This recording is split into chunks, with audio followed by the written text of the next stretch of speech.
Hello there, guys, and welcome back to my channel, to what's essentially an emergency stream because everything goes crazy at Chelsea Football Club. Now, when I texted Pys and Ollie about, are you free to come on a stream tomorrow? I was like, let's talk about the start of the season, a few games in, few wins, a few losses, let's talk about it. Instead, the world decided to go crazy again because, as the meme goes, never a normal day in the life of a Chelsea fan. That's the word expression I'm looking for. As you can see, the beard is gone, so you can all be happy about that. Or sad, depending on which way you felt about it. There you go. Chelsea have gone crazy. Chelsea have gone crazy, or not Chelsea themselves, the ownership. It's all blown up. It's all gone to pieces. God knows what's happening from here on out. We will try to summarize everything that has been released and come out so far. We will share our thoughts. We will try to just have a discussion about it because I think everybody's a bit up in the air at the moment about what to think and what's even happening. Because I will let Pys kind of intro us into everything that has happened over the last few days. And we'll start with you, Ollie, and just very broadly, bloody hell, what on earth is going on? Like, how have we gone to this? Like, it's not even been 2.5 years since Chelsea were bought by Clearlake Capital and Todd Boehly. And now we're looking at a split of the two because they don't get on anymore. What? Like, I mean, I'm not sure if you heard it as well. There's been a few rumors. I'm not sure if, sometimes, especially when it's over a, longer amount of time, I guess, it's a bit difficult to remember, like, did I hear this myself? Did I read this publicly somewhere? You never know. But sadly, there've been rumors going on that the relationship isn't great. They were at games and not set together at all. Like, if anything, sat as far away from each other as they possibly could have done. So that there was kind of like small little rumors about this. But to all of a sudden, 5 games into the season, first international break, it's like they were bored. Like, no games, no transfer rumors. Okay, let's go crazy otherwise. Like, what did you make of this when it first started coming out today? And how did it also develop for you into today? Because for me, it's kind of changed since last night. I'm not sure about you, though. Sorry, is this to me or Pys? Yes, no, to you, Ollie. Go on. Yeah, it's really odd, isn't it? Because it first started, it came out last night that what was reported was that Todd Boehly was potentially interested in selling his shares at Chelsea. That was one of the first headlines to drop. And then since then, we've seen this kind of counter narrative that's come out about how actually Boehly's looking for backers to try and buy out Clearlake. And so it seems to be that there's this kind of schism that's been created at the top end of the club. I think, like you said, Loz, it's been there for a while. I think a lot of people have kind of seen the breakdown of the relationship over time, which isn't great after only 2.5 years, but here we are. Yeah, it's just it's a wild one to me. It really is. The only other thing is I do wonder if this isn't quite as sort of like randomly timed as people think. Because I had a thought about this the other day. I think I tweeted it. I think you liked it as well, Loz. But we're a week post the sort of infamous 4-window deadline, and like I don't think that this is a coincidence, in my opinion, because it seems to me that Boehly was maybe biding his time, giving Clearlake enough rope to hang themselves with this 4-window strategy, and then when it didn't work, he's come in and said, look, clearly this isn't functioning properly. I want to do things differently. And that's created this schism that we're seeing now, I imagine. So yeah, it's a really wild one. I'm personally, I back Boehly. We'll get into the reasons why, I'm sure, but yeah, I'm team Boehly on this one. As am I, and I'm pretty sure so is Pys. Pys, on that note, let me bring you into, and I will bring up that tweet that kind of kickstarted this whole saga, let me call it, right? All of a sudden from Bloomberg, very much a reputable source, but not usually one that speaks about football clubs very often. All of a sudden comes out with they seem to talk about us all the time. Well, yeah, it is kind of true, but still not as commonly as, I don't know, The Athletic. let me say it this way. But Pys, first of all, thank you for joining me as always, my friend. Break this down for us. Where's this come from? It's obviously started with Bloomberg. How has it developed since then? And obviously then we'll talk about it in terms of what we all think about it. And, obviously I'll bring up more tweets as we go through it. But my God, I mean, you can also give me your initial thoughts when this first broke, because when I obviously got Pys's tweet notifications on, by the way, you should all do that, guys, because, that way you don't miss anything, unless Pys is asleep. But, that doesn't happen that often. So, and I see on my phone, Pys, major breaking news. I'm like, bloody hell, what's going on this time? Do you know what I mean? I thought we would have a couple of calm weeks, international break, even though Oliver makes a very good point that there's a very good chance that this is the opposite of coincidental. But yeah, Pice, fill us in. How did you feel when you first got wind of this, when you tweeted this, and then how has it developed since then? Well, I think kind of like you guys said, I mean, I'd been suspecting something in terms of like the relations had, soured between Boehly and Eghbali a little while. I'd basically been saying on my other account I have that, I found it a bit strange. I tweeted a few weeks ago, I found it a bit strange that they'd stopped sitting next to each other at games and people replying to me, oh, well, they don't have to be best friends. I mean, it's not the point I was making. The point I was making was if you look at them two at the start of the ownership, in the first year, they would come to the training ground together. They would sit together. They would all the time they were together. And then since Boehly stepped back, it almost seemed a little bit like, okay, something might be going on here because even when Boehly does go to the games, he doesn't sit and kind of communicate with Eghbali. I just thought something was strange, but clearly I was right there. I mean, Bloomberg, like you say, they're not the most, talkative of Chelsea sources, but they are incredibly well sourced and well placed for business. All of this. I mean, their ad is literally business. Like if there's something, it's kind of a crazy ad to have, by the way. How do you get that? if there's something going on with the ownership in terms of shares, in terms of I don't know other like business like sponsorships, maybe they will know about it. So I'm not surprised they got wind of it first. And yeah, like I said, the initial report was that Boehly wasn't happy. He was looking to potentially sell his shares, and then we get this kind of exclusive from Matt Law in the Telegraph that actually Boehly wants full control. He wants to buy out Clearlake, and he's actually got the funds to do so, or he can raise the funds to do so. He can offer more than £2.5 billion to try and sort of push Clearlake aside, because let's remember Clearlake are a private equity firm. This is their whole business model. You basically you put money into an asset and you try to make a return on your investment. So if Boehly is there, whenever if he does make an offer, potentially Clearlake might go, actually, you know what, this is a profit on investment. It's not gone too well. Let's get out before things get worse. But I'm sure we'll go into the other reports. But what we're hearing at the moment is that no, Eghbali is absolutely staying put. Clearlake are not selling up, and then you've got Boehly that supposedly has this 20 to 30 year vision, and he wants it resolved immediately. So I don't know what's going to happen here, to be honest. I mean, maybe Clearlake buy out Boehly, Weiss and Volta, and then they have the ultimate ownership and this whole maybe the price of 2.5 billion is set by Boehly as a sort of that's what you're going to have to pay us to leave. Maybe it's that way round instead. So yeah, it could be very well. It will be a very interesting next few weeks, I'd imagine. I mean, I can't quite believe it's gone from last night to sort of okay, right, we got some ownership issues. Yeah, we kind of expected this to today. It's like, whoa, Boehly wants it resolved immediately. Brink of a civil war. Let's just resolve. It's like, what the fuck? Like, come on, chill out a bit. So. Who knows what's tomorrow? Who knows what's Monday? Who knows what's Tuesday with this club? It's crazy. Quite literally. And, I mean, you've talked through it there. Obviously, when it first came out yesterday, I was thinking, yeah, I mean, it's the media probably blowing things slightly out of proportion. I'm expecting not really much to happen. Yeah, maybe they don't get on that well, but you don't necessarily have to get on that well to not buy each other out of the football club, essentially. And I was like, yeah, let's see. At least for now, I was like, probably nothing going to happen because I felt like I doubt Boehly wants to sell his part.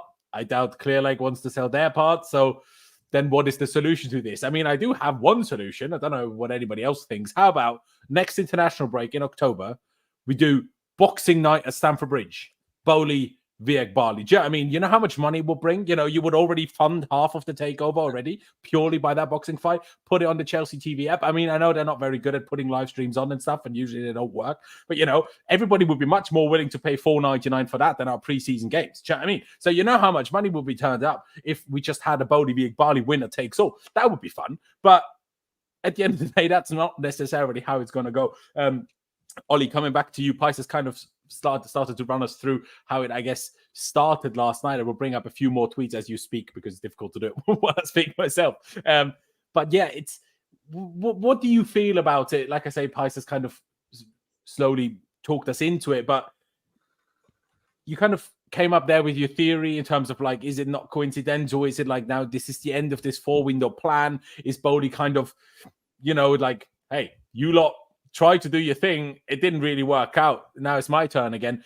But what I find so weird about it and what I find so embarrassing about it from an outsider, or not that I'm the outsider, but from the perception of Chelsea that outsiders will have due to things like this. Like Todd Boehly and Clearlake turned up together. That's kind of how they won this kind of bidding war for the football club. Roman Abramovich and his lawyers and whatever else, and that American bank or whatever we got involved there to kind of help with the decision making about who should who should get the vote. If they're not even 2.5 years in, obviously they signed this whole thing that they wouldn't be allowed to sell for 10 years. If this happens 5 years in, right, I'm like, shit happens. But we're only 2.5 years in. It doesn't even feel like we've properly got going yet. Like, we had the crazy first window, which didn't really work out, which is maybe the one thing you can hold against Todd Boehly, but I'm sure we'll touch on that in a few minutes' time. Then it went to the other side. We started this whole crazy trend of like, we'll buy all the young players, but we're nowhere near at actually making it work or seeing whether it does work out. And now, like I say, less than 2.5 years in, and we're already in this amount of turmoil. It honestly makes you sit here and question how did it ever get this far? Like if this was this, what's the right word? Like fragile of a relationship, of a situation. How could it even get this far that they together, put 4 whatever billion together to buy the club in the first place? How did you pass, the Premier League's sort of checks and background checks and all sorts of things? Like, obviously, they couldn't have known these things, but it still makes you question, like, how many wrong decisions did we make? Like, as much as we've been very critical of this ownership of the last 2 years, let's also not pretend. I think pretty much all of us at the time, we were like, these are probably our best bet from the options that we had. Now, in hindsight, we will never know whether that's true. But now sitting here, it's like, you didn't even last 2.5 years. Like, how did you ever become billionaires when you can't even see shit through for more than 2.5 years? Like, how? It's just baffling. Like, do you think they underestimated the whole thing? Is it purely a personal issue? Like, how do you feel about it? I think it's a mix of a few things. I think it's definitely something to be said about the clash of personalities. I think Boehly and Eghbali seem to both be quite stubborn individuals, and so that doesn't bode well exactly for the deadlock we're in now, but it also might explain the relationship breaking down, especially if they were stubborn over the ways in which they wanted to run the club. And from the things that we are hearing, they did want to run the club in very different ways. I mean, you can see that from the difference between Boehly's window at the start and Eghbali's, who has had more control and brought in the sporting structure since. So yeah, there's something to be said about that. It does feel a little bit like they've sort of got married. They're like a couple who's known each other for 3 months. They've got married, had kids, bought a house, and then 2 years later get divorced. It's like, how did things ever get this far, really? Like, but yeah, it's a crazy one, honestly. It seems to me that this whole thing about them not being able to sell for 10 years is kind of partially not true, in that it seems that each other can buy the other one out, but then the other one has to see through the 10 years in order to then sell the club. So there's also something to be said about Boehly in terms of buying out Clearlake.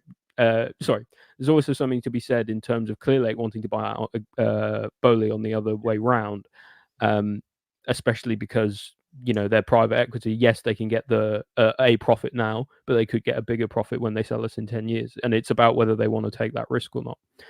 So it's almost a little bit like, at the moment, is the relationship bad enough for either of them to decide that it's bad enough to end the relationship and actually give up that potential money? That's what it's about. That is truly what it is about. And to touch on Bobby's comment one more time, he says they can't sell. Oh, that can't sell for 10 years was absolute horseshit PR by the owners to dupe the fan base into accepting them. Well, not really, because that that kind of PR, if you want to call it that, or that idea of not being able to sell for 10 years, that was actually put in place by Roman Abramovich and his people. That wasn't by them. I don't think they would have necessarily wanted that if they had the choice, if I'm being perfectly honest. But like Ollie said, they can't sell as a whole. Like they can't, like, as of the full custodians now, Todd Boehly and Eghbali and Feliciano, I guess, alongside with him, with Eghbali, with Clearlake. they can't sell as a whole, or at least so we think, But this right now isn't about selling as a whole into a new set of ownerships or a new set of owners. That's not what's happening here. This is mergers and acquisitions. That's what this exactly. It's about potentially buying each other out because there's a power struggle for power going on, essentially, because they both want to be in charge, because they're both seemingly not happy with how they want to do things. Now, Pikes, you said it there. Obviously, it started off, and that was, last night at 9 p.m. my time, so 8:30 UK time. Clearlake Capital are not interested in selling shares. Clearlake would be interested in buying any of Boehly's, Walters, or Hans-Jörg shares in the future. That was also from Matt Law, which, in my opinion, makes it so interesting that then it kind of developed into Matt Law kind of coming out with the exclusives this morning or today that he actually wants to buy Clearlake out as well. It continued on. Sky were on it then. Todd Boehly is considering selling his shares. Obviously, I'm just scrolling through Pice's tweets here. Let's ignore things that aren't necessarily ownership related right now. Esteval Willian and Kendrick Paez playing against each other for Ecuador and Brazil yesterday. Matt Law then wording it quite as extremely as calling it Chelsea at risk of civil war. Boehly believes his situation with Clearlake is untenable. And I think that's the big word here, Pice, isn't it? Because, it can be speculated in the media. The media can say a lot of things. I think you, me, Ollie as well, and a lot of people watching have followed Chelsea in detail for a long time. And we've learned that not everything that the media say is necessarily always as spicy, as controversial, or as important and huge in the moment as the media sometimes make it out to be. But in this scenario, it does actually seem that way. So I'll put it back. Similar question to what I posed to Ollie a minute ago.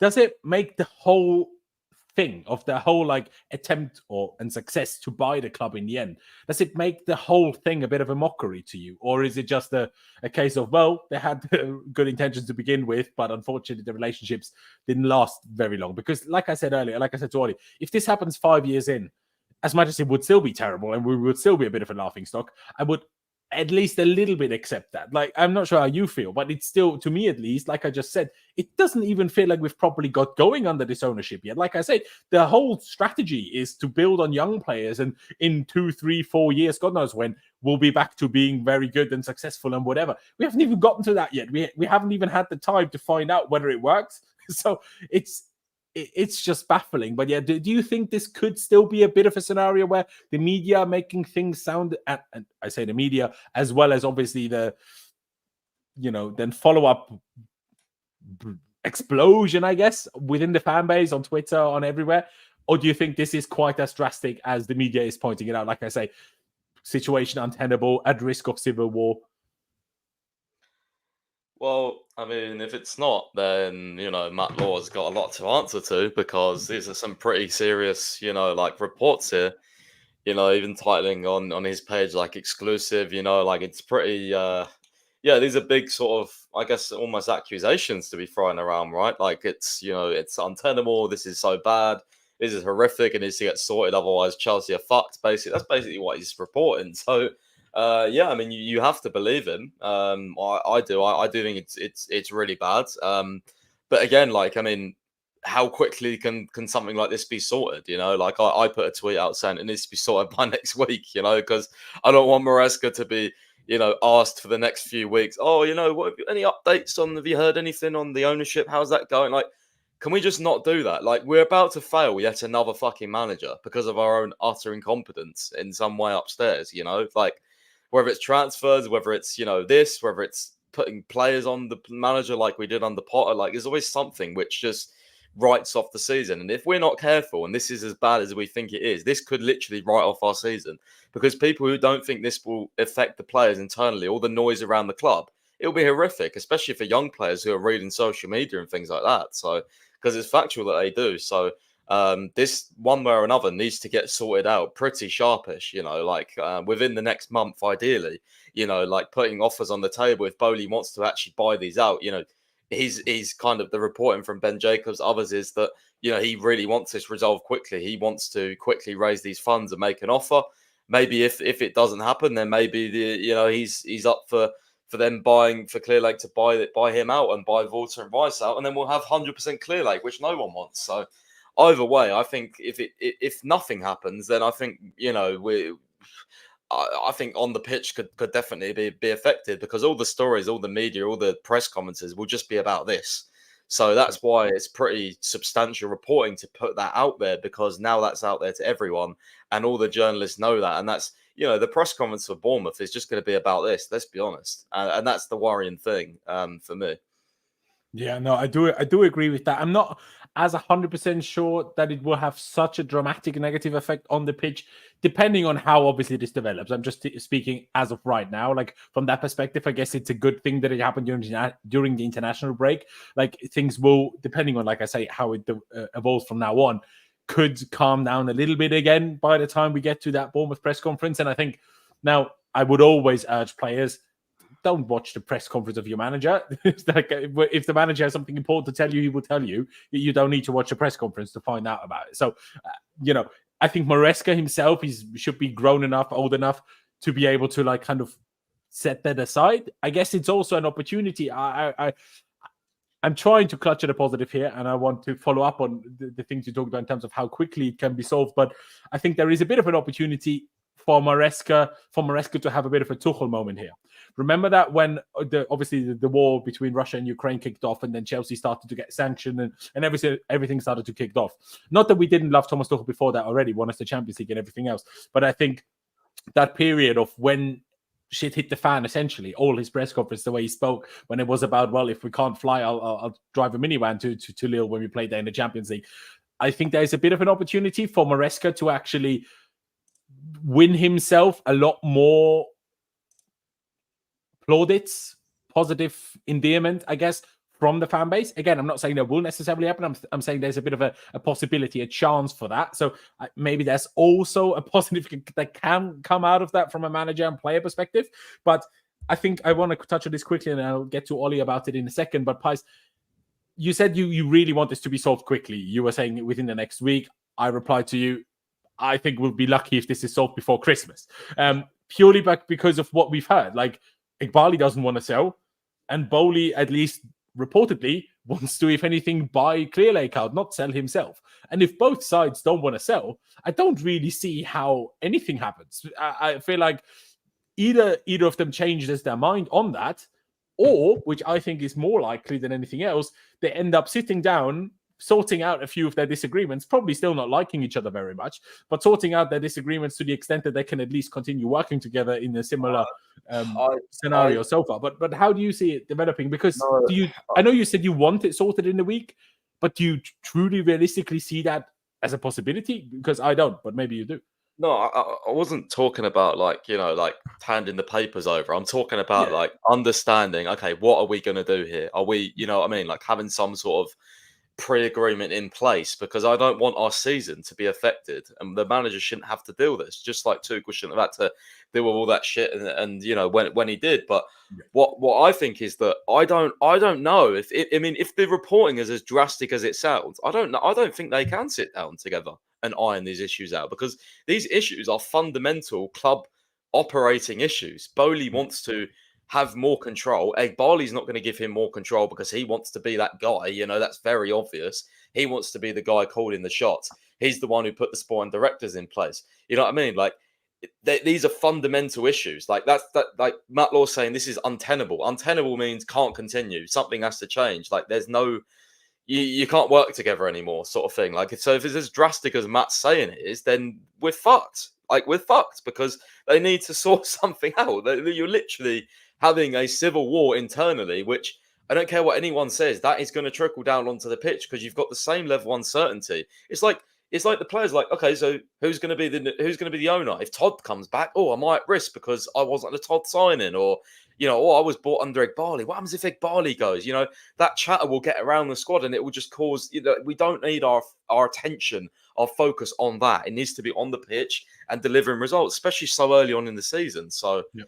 I think it's got a very dangerous chance of trickling over into something that was not needed, and that's usually what happens at Chelsea, unfortunately. So when you're talking about like stadium, disagreements, recruitment policy, having more power, these are not something you can just sit down and have a coffee over. You know what? Actually, let's have I'll give you a bit more power. Like, these are like fundamental, like, huge issue. So I don't think they can sit down and make up over this by the sounds of it. No, I like you say, from what is being reported, it doesn't sound like that. I'm just thinking, well, if neither of them want to sell, what other solution is there? Do you know what I mean, there's either a permanent stalemate until one of them budges, or you figure it out. You know, what other options do you have? Just quickly before I get to you on that, Ollie. CJ says they have 8-year contracts; they'll be fine. Well, I'll just recommend DM Trevor Chalobah about how much it means to sign a long-term contract at Chelsea. Fuck all. So I don't think it matters. Ollie. Well. A couple of questions on kind of the similar note. First of all, do you believe that this will have a dramatic negative impact on the team, on our on-pitch performances and results? And then also, what do you make of Pys, whether you agree with it or whether Pys is fully like thinking that is realistic or just hoping for it, but about you need to get it done within the week, or at least in principle? Or how long do you expect this to be drawn out? Like I say, I think we'd be lucky if anything is sorted by Christmas. Yeah. Okay. So does it trickle down to the players? Yeah, undoubtedly it will, at least a little bit, because that uncertainty, there's just no way to avoid it. You know, like if you're in any workplace and there's uncertainty, you know about it most of the time. Will it affect them that much? I don't know. I think Maresca has a really good opportunity, a bit like you said, to have a bit of a Tuchel moment and sort of build a siege mentality, protect his players, and get a lot of fan backing. And I actually do back him to do that. He's a smart guy. I think he will be able to figure out what is needed of him in this moment, because that's all he's going to get questions about. Pys is correct. What was the other question? Does this get resolved soon? What do you expect? How long do you expect this draw? And then, like me and Pys were going back and forth, like, if neither side want to sell, then what solution is there? If neither side want to sell, I mean, I think the thing is these guys are businessmen and they're finance people at heart, so there's always going to be a number, if you know what I mean. It's just about whether that number is actually one that can be agreed on, if that's deemed as ridiculous. At the moment, we've got the number of 2.5 billion floating around, so we, that clearly doesn't seem super ridiculous, considering what was paid for the club at the time, things like that. So, yeah, I don't know. Like, I think at the end of the day, they'll have to come to an agreement. Otherwise, they will not be able to work together, and the club will just continue to suffer for that. And that doesn't do anyone any good, because that doesn't give anyone a return on their investment. So ultimately, as business people, I think they'll recognize that. And I think it would take, at minimum, it would take weeks, but most likely at least months, I would say. Yeah. I unfortunately do agree. And like you say, there is a number. The question is also, it always depends on who is offering that number, because if you really don't like someone, the number usually gets a bit bigger than if it's like your mate. Do you know what I mean? So that's obviously the next issue of it. Also, is it a coincidence? I think it is, but is it a coincidence that this number here is 2.5 billion, and isn't that the exact amount that is still somehow frozen by the UK government? That's still supposedly It says over 2.5 billion, which is crazy. True. I think if you read one of my latest tweets, when I was talking. I think I was aggregating Ben Jacobs. He actually said that it would be the top one. I think the top one. Yeah, so it's like that would mean a club valuation of close to 4 billion, close to double the 2.3 billion Clearlake Boehly paid for it. So that would be kind of crazy, to be honest. It'd be quite the return on your investment if you were clear. Yeah, like that would. And if you're Boehly, it makes the selling for profit down the line much more difficult. Yeah, but then like we've said, I know it's kind of been briefed back and forth, so we don't know what necessarily is true, but they're saying, Boehly has a 20-30 year vision for Chelsea, right? So like, he's not worried about selling us, at least not for a long time, until the point where it's like, it's so far in the future that he'll make his money back regardless, unless the club just like explodes somehow, Yeah. Which is totally possible with Chelsea. It is at the moment. Absolutely is possible. Absolutely is possible. Let me just quickly go back to that other tweet that I had up there, because that's what kicked it off in the other direction today in the afternoon. People might have read it already as it was on screen, but again, Pys, I see on my phone, major breaking. Boehly believes he can quickly raise over that 2.5 billion pounds to make an offer to Clearlake that would also give Chelsea's majority shareholders a profit on their initial investment. Investors are said to be ready to back Boehly, who is believed to have a 20, like Ollie just touched on, 20 to 30 year vision in Chelsea, which would include a new stadium.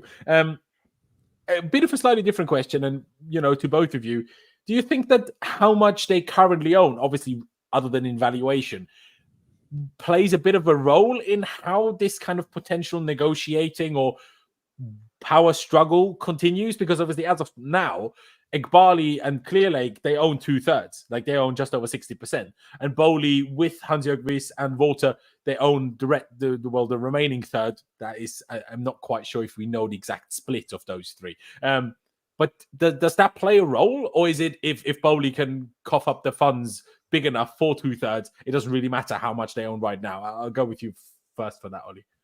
No, I don't think it matters, to be honest. People, come into clubs and buy small stakes and then later take over completely, and it's just a thing that happens. If you've got the capital to do it, you can do it. Someone's put in the comments, it's a really good point. That Eghbali is at a disadvantage in these kind of negotiations, because he has to justify turning around. Like, if Boehly offers him 2.5 billion tomorrow for his stake in the club, he has to justify turning around and rejecting that to Clearlake and the board at Clearlake, who are clearly going to be like, well, it's a return on our investment. Currently, the club's not in the best place. Do we pull the trigger or don't we? So he would have to justify that, and then he would have to also justify not only not getting 2.5 billion back, but spending in maybe at least 1.5 billion, roughly, to then buy out Boehly and the rest's shares. So, like, from Eghbali's perspective, how do you square that away with the shareholders when there's a £4 billion gap basically between the two options? A private equity firm is going to pick the profit every time. So, there is something to be said about that in terms of the negotiation, I think. There you go. No, it's an interesting point. Reece James has kind of put similar things in the chat, as you have just said. Pys, do you think that how much of the shares they own as of right now plays much of a role here? Because, I mean, like Reece James said, I wish it was the real one. Like Ollie said, in that sense, they are a bit of a disadvantage because Boehly is kind of in it as himself, while Eghbali and Clearlake are in it as that equity firm. So I guess, does that put Eghbali and Clearlake at a bit more of a disadvantage within this power struggle, or how do you see that one, Pys? Maybe. I think first off, the stakes, I agree with Ollie. I don't think it matters too much. I think if you've got the capital or can raise the capital to make a deal, then I don't think current stakes mean anything. Like, you can up or lower your stakes, I guess, so I don't think that matters too much. But I think another important person in all of this is Feliciano, the other guy at Clearlake, because if he's more chill on it than Eghbali, then maybe, because Feliciano is the co-founder, maybe Feliciano is like, actually, Behdad, like, we should take this, like, this is a massive return on our investment. This, although we believe in it, like, come on, like, it's right in front of us. It's on our table, if that does actually get to the point where an offer is made, maybe Feliciano is like, actually, Behdad, yeah, we should take this. And maybe then Behdad, like, comes off his high horse a little bit. Alternatively, if Feliciano is in the same position as Behdad, I find it incredibly unlikely that they would let go of the control of the club. So I think it depends on Feliciano as well, because at the end of the day, they are co-founders together. It's not, Behdad can be as arrogant and as cocky as he wants, but, he's got literally a partner right next to him. It's like, if Feliciano disagrees with Behdad, then, does Feliciano and Behdad have a fucking civil war? Like, do they have their own civil war? Then what happens? You know what I mean? So whatever happens, it's an absolute mess. You can't defend it. It's ridiculous to even contemplate that people could be selling shares after 2 years. It just goes to show how shit we've been run, and how clearly they don't. All this PR about, oh yeah, they share an aligned vision, blah blah blah. Well, they clearly don't. They clearly don't. So, and they clearly haven't for quite a while. Exactly. So all these PR reports, because we've had reports in the past where I think fans have been speculating, maybe a couple of unreliable sources have kind of said, well, maybe there's a rift. And I think, there's been certain people, I'm sure I've tweeted out, that have come out and denied it, because I remember posting it like, oh yeah, rumours of a rift have been denied by Chelsea source or whatever. Clearly that's actually been there, and it's just been to kind of save face. And it just feels like it's kind of been like slowly bubbling over to a point now where if Matt Law's right, then you could be getting some significant developments. Maybe this is, like he says, I mean, I keep going back to it. Untenable is a huge word. Like, Yeah, that you know what I implies mean? that things have gone past the point of no You can't return. make up, like, you can't turn it around, you know, like it's like, you know, it's like a managerial situation when you report, okay, this and this is untenable, they're going to leave. Like, you can't, like, especially in business, like, surely you don't throw around the word untenable unless something's truly horrific, you know. So yeah, I It's guess interesting. I And wonder where he that's what I'm got that getting word to. from. Do you know what I mean? Where I'm like, is the media blowing it out of proportion? Because we but have then no idea whether either of the owners have used the word untenable, or if then he's that's just I do gone. wonder where he got that word from. I but do. then Matt Law's putting his reputation at risk. Then, you know, if this gets blown Like down, he you know, does every like, week when he posts more shit. Do you know what I mean? well, I mean, I don't know. I don't This man puts personally. his career on the line for a living. No, I do. I just don't, I don't think you throw out, you know, exclusive, all these like it's quite a big report. I don't think you do that unless you're super confident. But But let's see. the only reason I say what I say is because he's kind of backed both sides. Last night he backed Eghbali and Clearlake. Today he all of a sudden went the complete opposite way. So he's like kind of keeping himself safe no matter what happens. Almost that's what it feels like anyway. Yeah, that is the next thing. You know, there's obviously a bit more that happened throughout, but CFC Daily did put out a new tweet as we are live here. That essentially comes through the Guardian, who said Boehly used his own money to fund his part in the takeover and would only be prepared to sell if he receives a compelling offer. Boehly's preference remains to lead Chelsea forward. He sees it as a project spanning 20 to 30 years.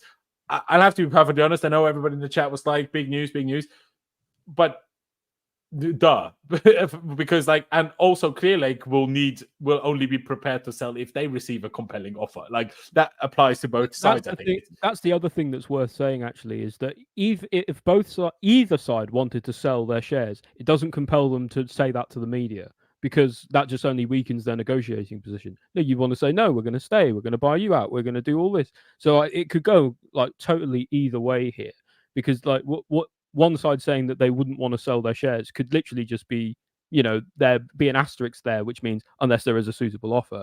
So, you know, like it doesn't behoove anyone to come in a weaker negotiation. These guys are businessmen after all. Exactly. I do really wonder how Finkelstein is looking and feeling right now. I wonder if he sat there at home in his chair, just like shaking. What's happening? I didn't know any of this was going to go down. He's just looking on his Twitter and he keeps seeing the same GIF. It's just over and over. refreshing Python CFC Daily. What's happening now? They're not telling me anything anymore. Because, and I wanted to go back to that, and Jason posted this or put this in the chat at the very beginning of the stream, but I thought it's a good point. And I'll stick with you first, and then I'll ask Pyce the same question. Why can't the owners keep this in-house instead of continuing to make us look like a laughing stock? Like, why can't their rift be happening and their potential debates about do we buy each other out or whatever? Why does this have to hit the media? Like, again, it's like, how did you become billionaires if this is how you act? Because this is how you lose value in assets when you make it look stupid in the public. Yeah, it's definitely a question that's worth asking, but I don't know. Like they were able to hold their discontent towards each other at bay for a long time. It seems like away from the media. So you know, like this isn't we know this isn't the first we're hearing of these two having a relationship that isn't fully, you know, going well together. So I think this could have come sooner or later. In terms of like why couldn't they keep this in house now? I think it's just because it's probably reached that breaking point now. It's reached that, like, you know, Pyce, you know, used that word a couple times, untenable. You know, it's reached that point where now actually it makes sense for the media to be involved and to sort of pick at Chelsea like they always try and do and see what they can pick up. You know, we know that these guys aren't really very good at keeping things out of the media. They're good at putting things in the media, but they're really bad at keeping things out of the media. So, yeah. And that's my next question. And I'll ask Pyce that same question. But Ollie, do you feel that the way this has come out, this is a situation of one side has briefed the media, release this, please? Or has Bloomberg, in this case, got wind of something and decided to not keep it quiet? I think Bloomberg's caught wind of something for sure, because they're a really strong institution. Their reporting on Chelsea has always been factual. It's always been very strong. It's always been based in good sources that they've found, and it's always been stuck on the business side, which is what their specialty is. So I think they've probably caught something through the grapevine and gone with it. But then the things that we've seen come out since are probably more counter briefs, I would have said. Yeah, no, I do agree with that. Pice, do you see it similarly? Like, do you think the way that it has come out is more Bloomberg getting wind of something and putting it out there rather than keeping it quiet? Or do you see either side, like, kicking off the drama essentially by, like, I'm not saying it's not Boehly texting Bloomberg personally or Eghbali personally. They have people for this shit. But, someone, here's some information from a, anonymous source. You often see things going around the media in, like, movies and stuff where you're like, oh, here's an anonymous source, but we need to print it anyway, which is like, you shouldn't do that. If it's an anonymous source, you have no idea how valuable, how accurate the source is. But did you agree with Ollie Pice that that's how it went down? It's more Bloomberg getting wind of something? Or do you think this was placed in the media, in the public eye on purpose? Because I want you to kind of touch on that comment by Jason as well. Why can't this be kept in-house? Why can't they just, behind the scenes, figure out if they want to buy each other out rather than having essentially this war of media briefs in the English public media? No, I think it was planted intentionally by Todd. I think Todd Boehly briefed them, especially Bloomberg. I do believe that. I think he's fed up with the situation. I think he wants to make noise. He wants to make this a thing now. I think they've done well to kind of keep it out the media for so long, but I think Todd is fed up. And I also think, additionally to that, then you had some pro Clearlake sources kind of come out saying, well, this is their side of the story. They're not going to sell. This is their side. Just putting that out there, sort of thing. And then you kind of have, kind of Boehly's guys, I think, going back to certain people and saying, look, this is what we want to do. So I do think this is planted intentionally in the media. Do you think it's planted in the media to give Boehly a bit of a stronger position from a negotiations perspective, or from a maybe, but also, like I said, I think it's totally plausible that, when he's saying the whole, like, over 2.5 billion, maybe that's the price that Volta and Vice, like, he almost wants to force more money out of Clearlake to get him gone. Yeah, I mean, either way, he's like, okay, look, I'll buy you out or you buy us out, and that's the price, 2.5 billion. If you want all of us gone. 2.5 billion going to Clearlake is very different to 2.5 billion going to Boehly, because, like we touched on a few minutes ago, Clearlake own over 60%. So if you'd want to buy them out, that should, in theory, because they own much more of the shares, should be much more expensive than it is to buy Boehly and the other side, because they own way less. So that's why I think you make a point, but I think surely the numbers should be different. What I'm confused by, though, is if that Bloomberg article was originally kind of briefed from Todd's side, it makes him look bad. It makes it look like, because the way that the article came out, it looks like Clearlake are going to buy out Todd, not the other way around. So but he might want out. He might actually want out, though. He might, but I don't know. I don't think that puts him in a strong negotiating position. So I don't know. I think this is more that the clubs are each side is trying to capitalize on something that came out when it shouldn't have done. Yeah, I mean, my theory was, and I'm not saying my theory that I believe in, but my theory that I'm like, could this be happening, is when Pi said, he thinks this kind of came from Boehly's side, because we've all seen the fan reaction to what is going out. If anyone's in a stronger position within the fan base, it's most certainly Boehly. Now, does Eghbali care about that? Clearly not. I think the last 2 years have more than proven that. But still, if you're like, well, the people want me, maybe it's one of these Julio Cesar moments. I don't know. But yep, that's the other thing. It's the social media, they do have some weird obsession with social media for some reason. Like, I know this to be factually true. Like, I do think, if there's Boehly probably knows that, okay, like, he did get on with quite a lot of fans. He probably, maybe he's right or wrong, but clearly he's right on social media. At least let's remember as well, when Boehly was going for the club, it was faced as Boehly. Like, I actually remember when the guy from Sky News, Mark Kleiman, I think he put out this report, and it was like Clearlake Capital would actually be a part of the bid and they would actually take over 50%. Everyone was like, oh, what? Like, I remember that night, it was like, where's Boehly? Because we were like, isn't it Boehly? We thought Boehly exactly. So Boehly probably knows that from the start, and he's like, because he stepped back, I think Boehly knows that logical people wouldn't blame him for the mess, because at the end of the day, like, logical people that actually follow stuff, they know that he's not actually been calling the shots, and that's kind of what some accounts like me have been trying to stop this narrative from all these clueless pundits who get employed and actually think that Boehly's running the club. Boehly hasn't been running the club for the last like year and a half. So, you know, it's like, it's education at the end of the day. And I think that could be another thing. Boehly's actually like, oh shit, the fans are going to be like, oh shit, Boehly wants to sell. Nah, fuck that. Like, let's keep Boehly. You know what I mean? Like, because that actually was kind of the initial reaction. Like, oh no, you know, Clearlake, fuck Clearlake, that sort of thing. Yeah, like the reaction's been overwhelmingly pro Boehly, hasn't it? Exactly. And maybe Boehly knows that. Maybe Boehly's like, okay, well, if I do a smart move to make. Yeah. Maybe if I do put this out in the media, people will turn against Clearlake and actually, you know, maybe they do want me. Maybe that is, you know, there's a lot of games. Games is huge, whether it's risky though, transfers, isn't it? there's loads of different games. Who knows what, you know, the truth will come out eventually. But for now, we're kind of like picking sides. Could this be the case? Could that be the case? Why has he released that? You know, why is Sky Carve in on the briefs all of a sudden? You know, there's a theory going around that he defended us on live TV. Someone said, remember when he defended us on live TV like the other week and all the Chelsea fans were like, oh, big up Carve. All of a sudden, Carve's got access to club briefs now. And it's like, what the hell?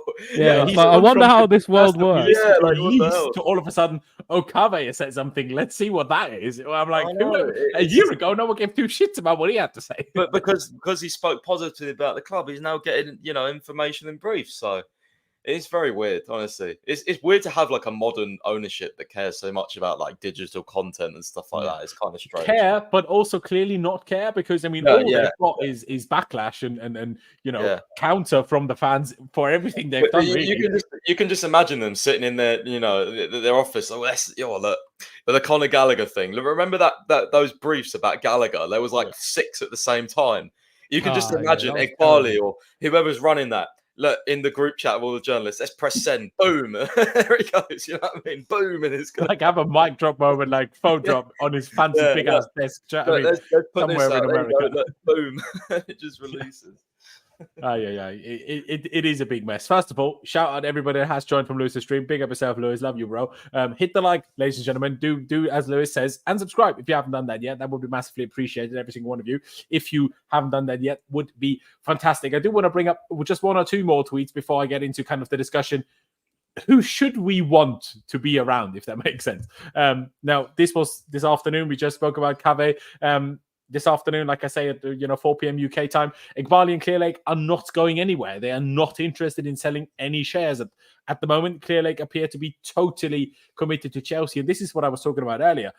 Now, Pys could have a point, and maybe Boehly is inadvertently kind of trying to get the best deal for himself because he knows he's kind of getting pushed out anyway. With the whole idea, obviously, he was kind of acting as the sport director in the first summer. And then he essentially had a deal agreed with Mason Mount. All of a sudden, new people come in, take that table off the offer as if he wasn't one of the guys in charge. You know, imagine, think about it, actually. I'm not sure why I haven't thought about that more, if I'm being totally honest. Imagine you're Boehly, the guy that's the face of signing the club, the guy that's in the media, everybody thinks you're the new guy in charge. And then the media hears, yeah, Boehly had an offer for Mount, and then 2 new sporting directors turn up, take Boehly's offer off the table, and it's just gone. Like, if you're the owner in charge, that doesn't happen, does it? So really, when you think back to then, it's kind of like, I'm not saying the writing's been on the wall, but the process of Boehly being pushed out maybe has kind of been on the wall. So it's one of 2 things. Either Boehly trying to force his way back in and regaining control, or it's Boehly's like, well, they're getting rid of me anyway. Let me make sure I get the best deal out of it that I can. But like I say, this is where I have the issue. If neither want to sell, if the Pys' theory of, okay, these guys could, Boehly could almost try to maneuver his own way out with a better deal here.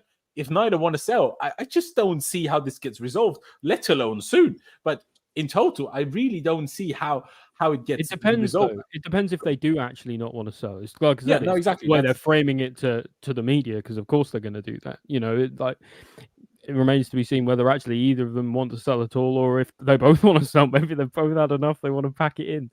You never know. Exactly. I mean, one of the shocking things I find is that, this is Pys' second account, and he says, according to Bloomberg, Eghbali and Boehly are in disagreement over the recruitment policy, the underperformance on the pitch, and the stadium. So essentially, they're in disagreement about everything. Yeah. Because what else is there? That's everything. Exactly. The only thing that may be in agreement always, we need a front of shirt sponsor, and shit, we haven't sorted one yet. Because everything else, they seem to be in disarray over, and that's the next concerning bit. If I was Boehly, I'd be sticking the knife in on that one. I'd be saying, that was your job, wasn't it, Behdad? You exactly. That, it was. Hey, you hired all these people that you've gotten rid of again since then. Not terribly well run on the that... sporting side for Behdad. Really? Exactly. And I still think the only reason Winstanley and Stewart are still here is purely ego and pride of Eghbali, because anybody else would have long realized that these lot are not it. But I mean, if it was one of them, one of these three, it happens. You can disagree on something, but they literally disagree on everything. And this is kind of goes back to something we discussed a few minutes ago, where I'm like, how did you ever become a consortium to buy us? If you because surely you must have talked about this beforehand. Like, if you disagree on literally everything that matters, how did you ever come to an agreement to put your billions together to buy the club? Do you know what I mean, Noni? Yeah. It doesn't make any sense at all. Like, you know what? The other thing that I'm finding quite confusing is how this works with, like, okay, right. So obviously the deal is that neither of them, well, like, if one of them buys out from the other one, then that party can't sell for the next 10 years. If Boehly bought out Clearlake and then had another backer come in financially, is that not just the same thing we just had, but instead Clearlake and now just someone else? So there's something to be said about that. As much as Boehly has the ambition and he has the what he wants for the club, he doesn't have the capital to be able to actually do it by himself.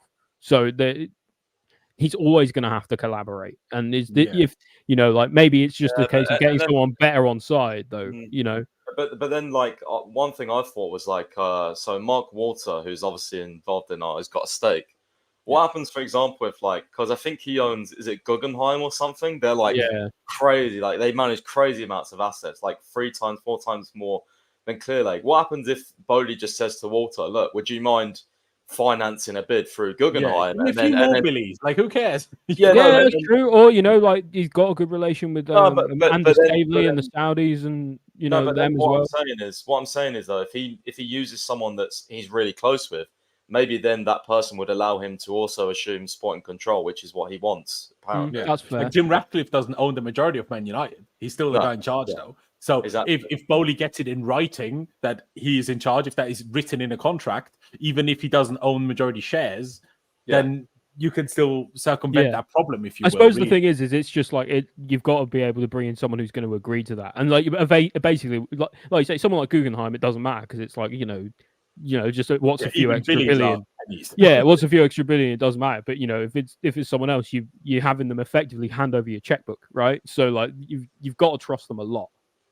Yeah, no, exactly. I mean, Pys, to bring you in on this as well, isn't that also to you one of the most baffling things, like that they seemingly disagree on literally everything? Like I say, how did you ever even get to the point of deciding, let's build a consortium and buy this football club, and not speak about what you want to do with it after? Like, unless one of them, kind of backtracked or changed their mind since, which obviously may well be the case as well. But presuming that isn't the case, how can it ever get this far? Like, it's mind-blowing to me how you can disagree on everything. Well, it's one of the reasons why I didn't want any of the other bidders, because they had about their bids were made up of like 20 investors instead of just there was that one South Korean lady and Nick Candy and stuff. They had like 20 people. Martin Broughton, they had like 4 Americans and like fucking who knows, like they were, it was crazy. So, but at the end of the day, though, like this can happen. Like, unfortunately, when you start working together, you actually find that, well, maybe we actually disagree over a lot more than we actually intended to. Once you get into the, the nitty gritty of things, certain things happen, like managerial changes, like maybe one side is more patient than the other in terms of delivering on the pitch. Maybe one side wants results quicker and the other side's like, actually, no, this is a project. Maybe it's not what it's made out to be, So maybe one side wants to stay at the Stamford Bridge. Maybe the other side wants a new stadium. And then you're like, well, fuck you then if we can't agree on this. Like, so I don't know. It's incredibly hard to see how this is resolved. Like, as I said, if you disagree on all the fundamental things that make a football club, then that is situation untenable and something has to happen. So, yeah, I mean, no, exactly that. I mean, the one thing that I guess can be mentioned is that obviously now they are 2 and a bit years into running the football club. So from both sides, they should be better equipped, better versed within the matter to make pitches to potential other people. To obviously, Clearlake in theory would have the money to just have it all themselves, but for Boehly to convince whether it's Walter or somebody else to add some extra cash, let me be in charge, because now I actually know what I'm doing a little bit. Now, let me bring up the last kind of info tweet, at least for now. You never know what else could come out. But Ben Jacobs is kind of best, I guess, summarized it. He said Chelsea's owners open to buying each other out. I mean, I know we looked at Pais essentially summarizing this already anyway, but just to bring this one up as well. Clearlake wish to increase their 61.5% stake. Boehly willing to pay over 2.5 billion and wants more control. Strategic disagreements, including over stadium, matching and blocking rights for both parties. Not 100% sure what matching and blocking rights for both parties necessarily means. I think it says in the article somewhere down the bottom if you wanted to go on it. I don't know. I can click it and see if I can find it. But while I do that, let me pose a question to you, I guess, to have the conversation of what should we or what do we want from this as us as fans, whether we're normal fans or people in the creator scene within the club, because my thinking is, so clearly at the moment it seems the worst solution is it keeping going as it is, because that doesn't seem to work particularly well. Right, that doesn't work for anybody, and that will only serve to drive the value of the club down, which neither of them want. So, exactly, that is part of the problem, isn't it? Because neither of them want that. So, you could argue whichever one gets full control or whatever would be better than it is now. Mm-hmm. But I mean, Ollie, you kind of confirmed your thoughts early in the stream already. You are kind of team Todd. Why are you team Boehly? What does Boehly have over Eghbali? Because remember back when we signed Enzo Fernandez and stuff, and we were like, bloody Boehly, this fat white American, and then all of a sudden we were like, now we're bringing the cavalry, and Eghbali, the mafia boss, turns up. When we had all the GTA 5, GTA 6 edits of Eghbali and stuff, and we was like, that was a time when we were hyping Eghbali. We've got a big boss man back, like we had Romeo, and he's the guy. No one says no to Eghbali. Do you know what I mean? There was this time as well, and now we're all like, fuck Eghbali, bring Team Boehly. And so, first of all, how have we come to that? But also, what are your explanations for why you side with Boehly? Well, I think it's fair to say that both of them have a lot of ambition and a lot of intent, and it's just different in the way that they want to go about it. You had, I think it was Eghbali that has been the one jetting all over the world to try and sign us players, and you can't say he doesn't care, because it's clear that at least to some degree he does. For me, though, with Boehly, as bad as the first window was, and I don't want to sugarcoat it because it was bad, I think that now that we have a sporting structure in place, I don't think that kind of transfer window would happen again. If it was Boehly who was running things 100% of the time. I think his intentions are pure. Every time I've seen him, the vibe with him and Eghbali is just different. It very much feels like when you hear him speak and you hear him talk about Chelsea, that he is like a genuine fan of the club, and you can tell that from when he tried to buy us back in 2019 or so, which is the other reason why he might get investors to buy us out now.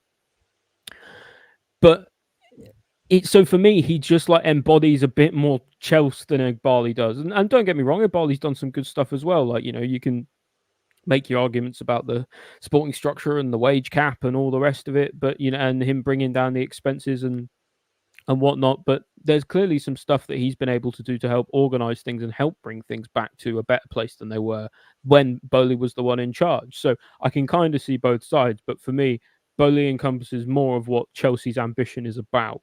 It's about spending big. It's about going and winning titles. It's not necessarily about building all the time for the future that may never come, and just flipping players for profit, like that. I think that's one of the things that a lot of fans have found so jarring about this ownership, is that it's been so different in that way, in the way that players are treated, in the way that they're kind of treated like assets, and the financification, as it were, of everything around the club. And that just doesn't wash with people. And I think Boehly's a bit more of a classic kind of football owner, like you would see in an Abramovich or someone else, a bit in that ilk. So I think Chelsea fans are kind of a bit more naturally drawn towards that. And that's why I like him as well. 100%, and I do agree. I looked at the article, by the way, in terms of what hold matching and blocking rights if new investors come to the table means. It doesn't really elaborate what that means, but I guess it's a bit like with transfers. If someone makes a bid to buy, someone's share, the other one like, well, actually, we have a matching right, so if we bid the same, you have to take our off. I think it's one of those. I think that's it. Yeah. Yeah, but essentially what it's saying is they don't want to auction it off like the club was sold under Abramovich. Obviously. It is interesting, though, that the article finishes with, should anything develop, it appears more likely Clearlake will buy out Boehly solely because Chelsea's majority owner are so steady fast they are going nowhere. But what is clear is that Boehly is not content at Chelsea without more control. Now, Pais, I brought up the poll that you put out today in the afternoon about who do you think is better for the future of Chelsea Football Club, and that is a lot of votes in 27,447 votes so far. And it's very much clear towards Todd Boehly. I think you've made it clear publicly on your Twitter as well, but maybe elaborate like Ollie just has. What is it for you that makes Boehly the much better choice if you have to pick between the two? And do you also agree that even Clearlake having full control would be better than it remaining both? Yeah, I do agree with that, because either way, you're going to get one of them, hopefully, with, their vision in place, and there's no like back and forths or like clashing of visions. At least one of them should get their strategy. And that's the thing when people say Clearlake will buy at Boehly, but for me, Boehly, Weiss, and Walter is kind of like this team. I think you have to buy all of them out. I don't think you can just buy Boehly out, and it's because Walter is Boehly's guy.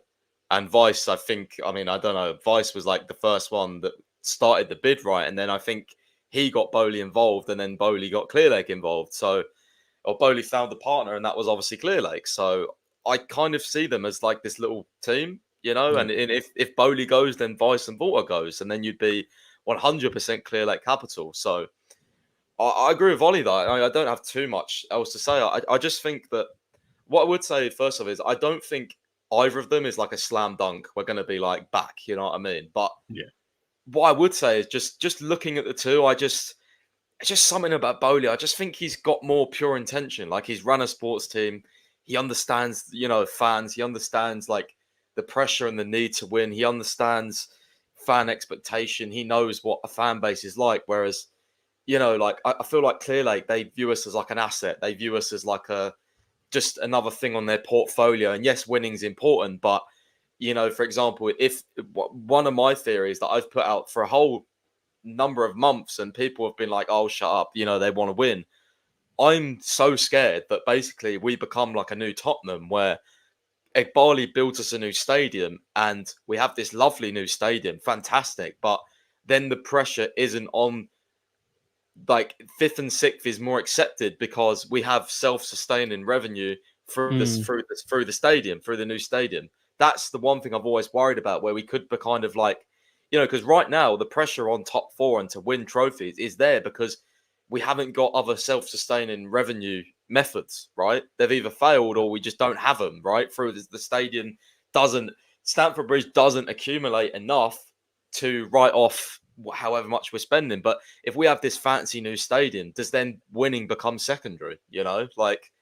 I worry about that, and I think when you think about that for the future, if someone put a gun to your head and you had to put your house on it or whatever, you would say that in all likelihood, Boehly would be better for the stadium in that way than Eghbali would be.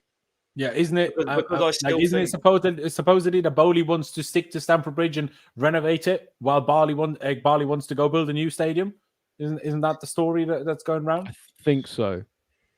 There you go. Like, I mean, I brought this picture up of Boehly like wearing this shirt saying, "Imagine not being Chelsea," and there's obviously been a few occasions where. All other things being equal, this shit matters. Like, exactly. Like he clearly does like the club, like that, and so he's clearly going to have its best interests at heart. Like there is something to be said about, as much as he is just wearing a t-shirt, he doesn't have to do it.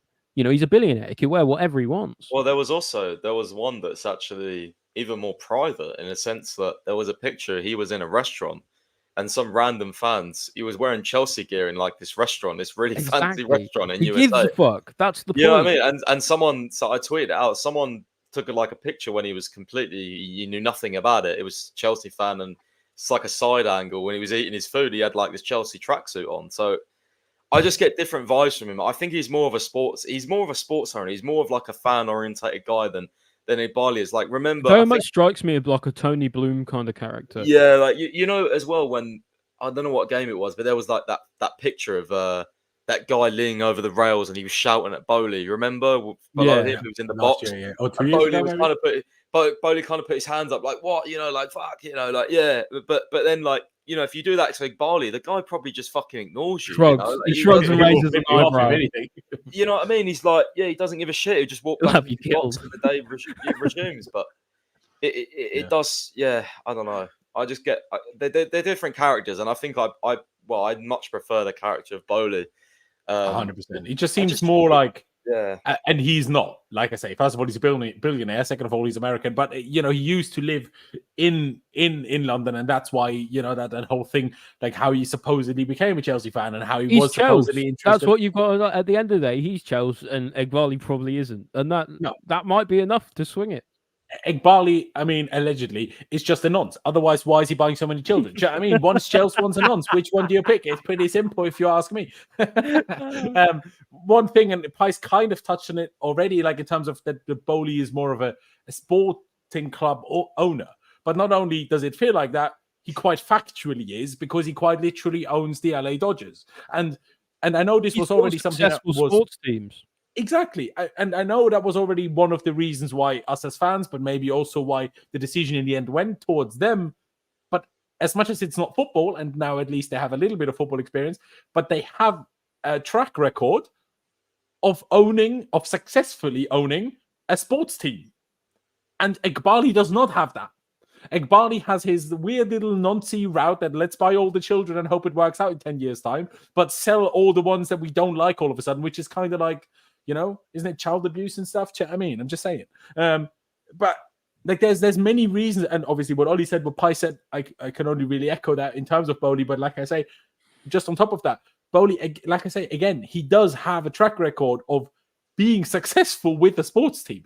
Eghbali doesn't. So, and I'm certainly no expert on the LA Dodgers. I'm no expert on baseball in general, right? But from the things you hear is the way that they were run and the way that they were taken over and then turned into, from struggling a little bit, the way they invested, making them into serial winners and making, you know, having a mix of signing experienced players, but also signing young players and banking on those. And that's what I've constantly been saying. There's nothing wrong with going down the route of having a lot of young players in teams. There's nothing wrong with that. What makes it wrong is not understanding that experience in sports plays a huge role. And we have now put ourselves in a position where we have an inexperienced manager, an inexperienced sporting director, an inexperienced owner, and an inexperienced team. Everything about us is inexperienced. So what on earth is going to fix us?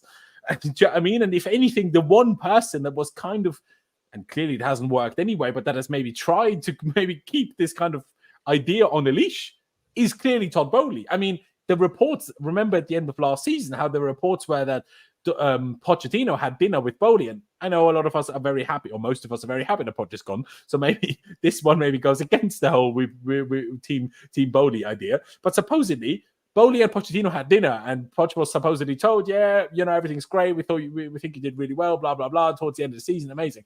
And then 4 days later, he gets sacked by the other side of the ownership.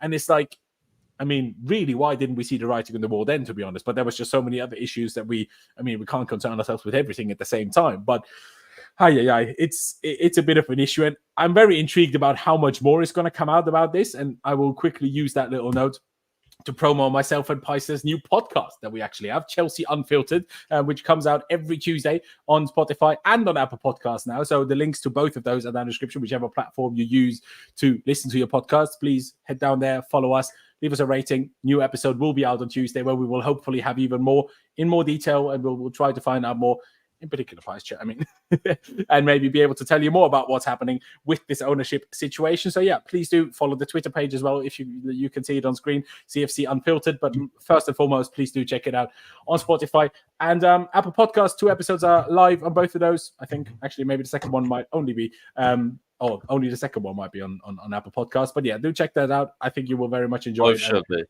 Both should be on Apple. Both should be on Apple Podcasts. I listened to the first episode and thought it was very good, so you might too. Thanks, mate. Thank you, Ollie. And on that note, because Ollie supported us, please do, of course, also check out Ollie's podcast at the Bridge Pod. Link to that is also down in the description. There you can see it on screen. But yeah, I guess this is kind of like slowly, we're ending it out. But I want to bring up the poll one more time because I'm not sure. I mean, you guys will know this much better than anyone else will, or I do. But how often do you do polls and the result is quite so dramatic? Sometimes depends what it is.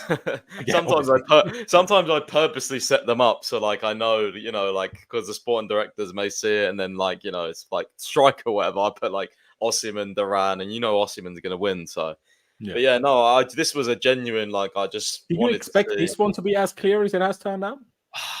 I felt it would be a bit closer, but I did think Todd would win. Like I do. I thought it'd be 60-40, not this. Yeah, like the narrative is. The general narrative is that Todd is, the better guy. I do think a lot of people sort of would prefer Todd. But yeah, neither of them is a slam dunk. I just hope this situation gets sorted. The worst thing, like we said, if it's true, is that it carries on the same. So exactly. Yeah. And I mean, Pies, just before we slowly round it out, I do want to ask you, and this is purely, I'm asking you to speculate now. How do you think this now develops in the coming days, in the coming weeks? Like, what do you think purely, again, like I say, just speculating, how do you think this moves on from here? Oh God, I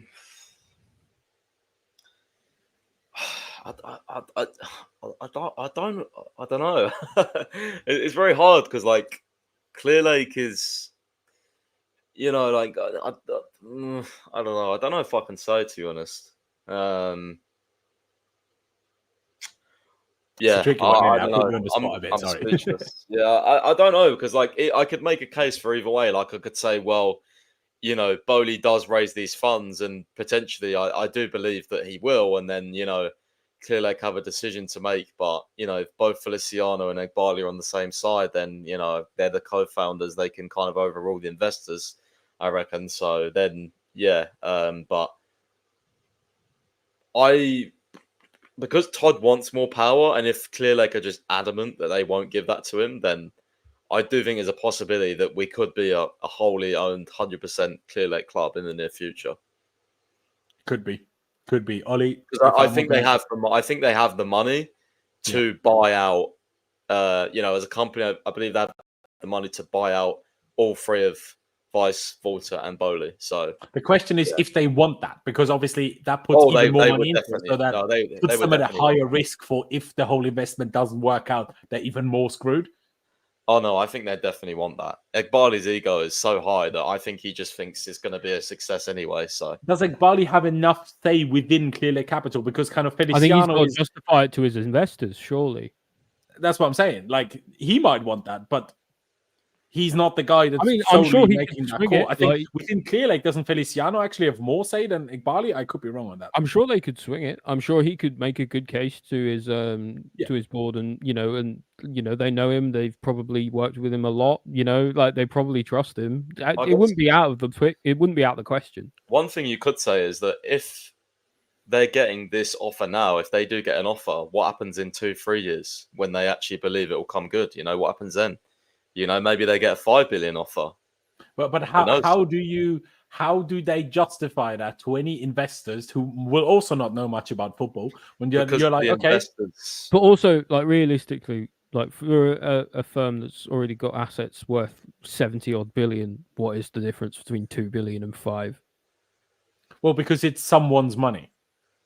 Yeah, I guess, but the whole thing's someone's money, isn't Surely the investors, though, invested in this bid because they backed the vision of Eghbali and Feliciano for Chelsea. So surely if Boehly disagrees with it, that makes me think, did they have this vision from the get-go?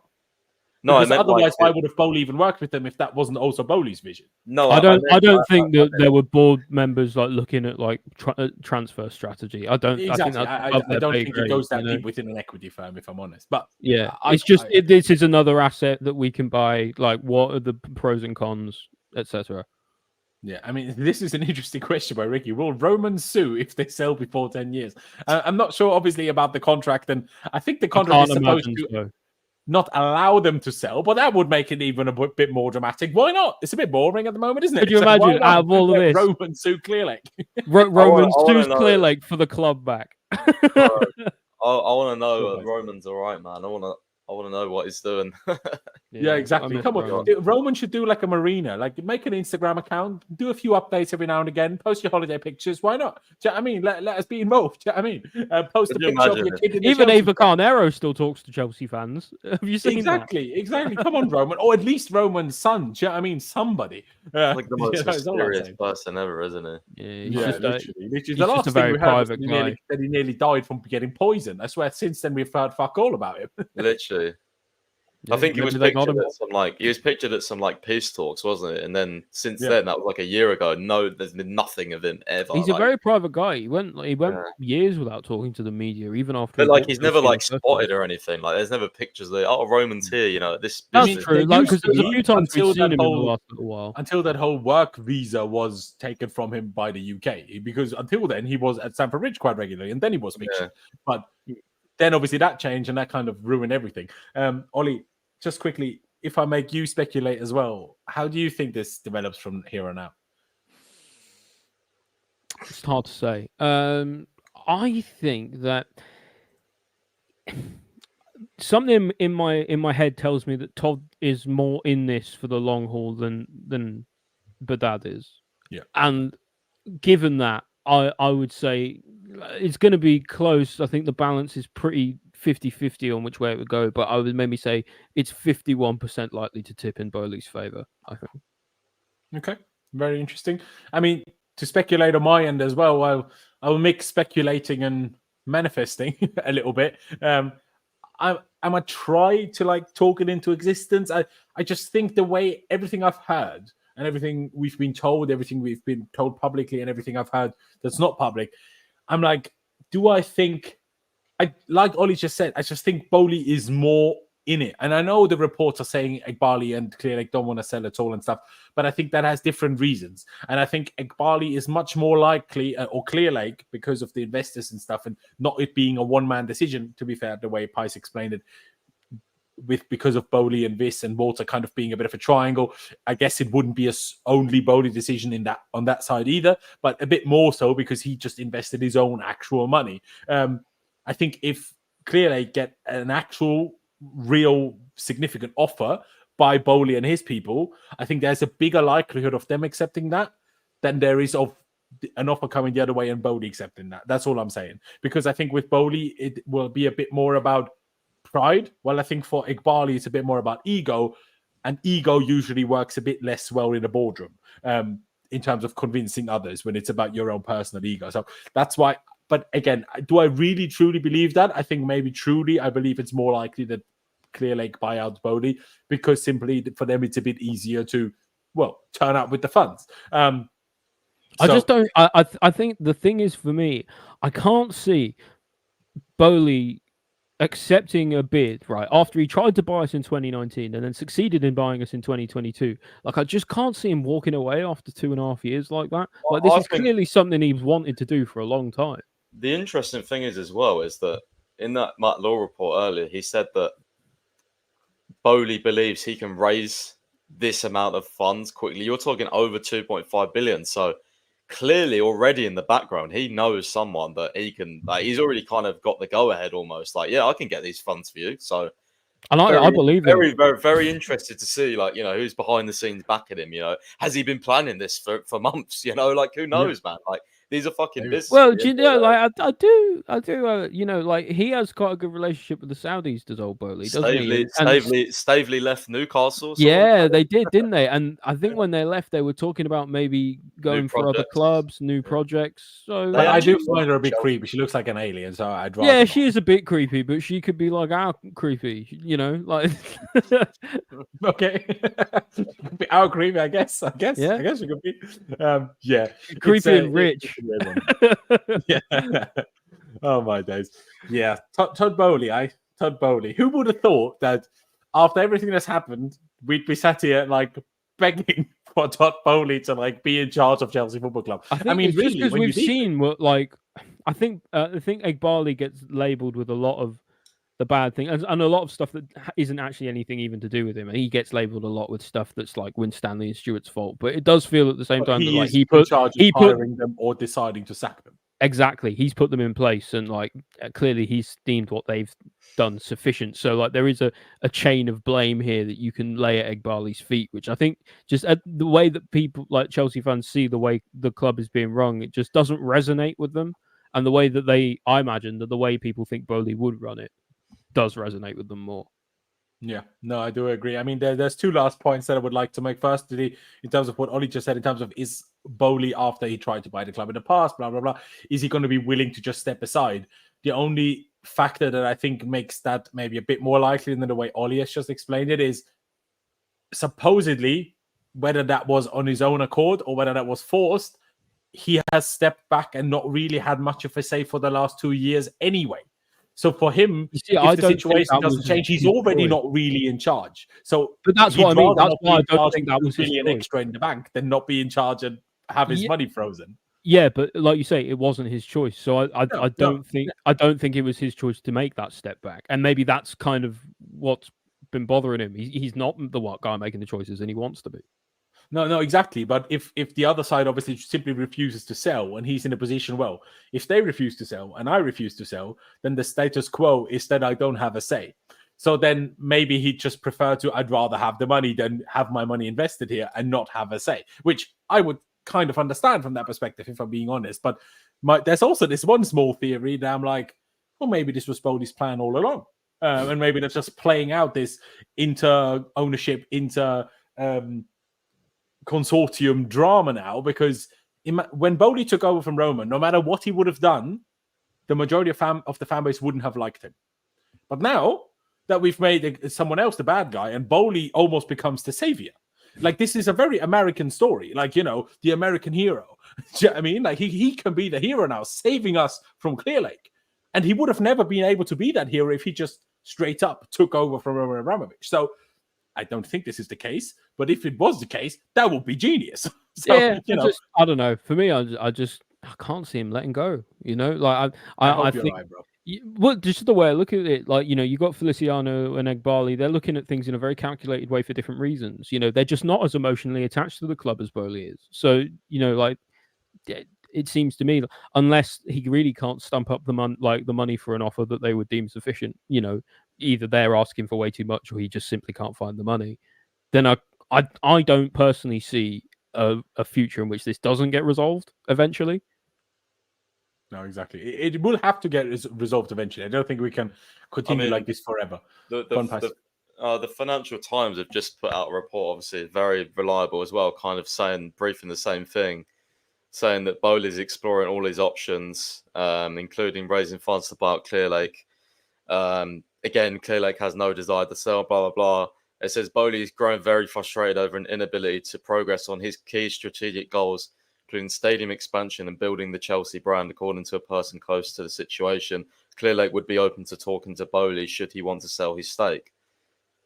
So it's more of this like back and forth. I don't want to sell. Yeah. Fuck you, like it feels more like more outlets are now jumping on the hype train. Okay, everybody's talking about this. So even though we don't know anything, let's just broadly speak about it. It will get clicks. At the end of the day, I think Boehly could gather enough money that the investors at Clearlake would be stupid not to turn it down. Yeah, but would that be a good thing for the football club? Because that would raise the value of what we need to sell for Boehly to make his money back, whenever that may be, whether it's in 8, in 20, or in 30 years. That would make it more difficult for the club to not be in trouble. Like it's been briefed today, if he's got a 20, 30 year vision for the club, that's irrelevant, mate. Like, like that, because by that time he'll make it back regardless of what it is. Yeah. And I think it's important what Pi said in terms of that. What was the outlet again that posted it? Sorry, Pies? Financial Times. Financial Times, yeah. Them saying, sorry, I lost my train of thought completely now. What was it? Oh, yeah, but expanding the brand, because that's the one thing that has most certainly not happened over the last 2.5 years. Like, if anything, our brand has been dragged through the mud and then kicked again, because we've signed players that everybody laughs about. We're looking at a complete shit show from every perspective in every media. If you talk to any rival fan, they just think we're a laughingstock. Like, there is some Chelsea fans, a certain group of fans who I like to deem Clearlake sexuals, that they're still somehow back in for whatever reason. But everywhere else, the value and the asset Chelsea Football Club has plummeted. Like, we don't have a front of shirt sponsor. Like, and I know part of the reason for that is that we don't want to undervalue ourselves and go with a sponsor that pays not Champions League money, and we don't want to commit ourselves to that. But no one can tell me that you couldn't have found a deal with someone that is like, okay, without Champions League football, you get 40 million. If you qualify for the Champions League, that fee goes up to 60 million. You cannot tell me that they couldn't have found a sponsor that does that. I refuse to believe that. So, like, fair enough that we won't get Champions League money now without being in it. That's fair enough. But you can't tell me that that's why you can't sign a long-term deal with someone.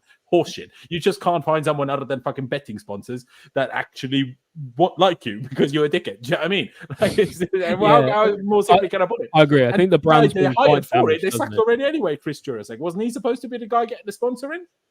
Yeah, I don't know. Like I think certainly the way that the CEOs have bounced in and out hasn't been a good look. I think the brand as a whole has definitely declined. So Boehly's got a real legitimate grievance there because a team's brand is its success. You know, at the end of the day. Exactly. But I think, ladies and gentlemen, this is a good time to wrap this one up. Obviously, let's see how the situation, the story develops from here on out. Like I said earlier, Pys and I will have a new episode of our Chelsea Unfiltered podcast out on Tuesday with any updates that may or may not have happened between now and then. And we will most certainly keep you involved. Like I say, link to Spotify and Apple Podcasts are down in the description. Please do check that out. Like I say, please do check out Ollie J. Carpenter on Twitter at The Bridge Podcast is his podcast, also on Twitter. And therefore, there you can find their links to all sorts of audio platforms. Of course, please do check out Pys, CFCPys as always. Like I told you earlier, turn those notifications on because then you don't miss anything other than if Pys is asleep. So that's always a good move. Really, Pys, you should just get yourself some friends that are like, one's in Japan, one's in like, I don't know, Hawaii or something. So one of you guys is always around the clock, like the stock exchange. One of you is always awake. Yeah.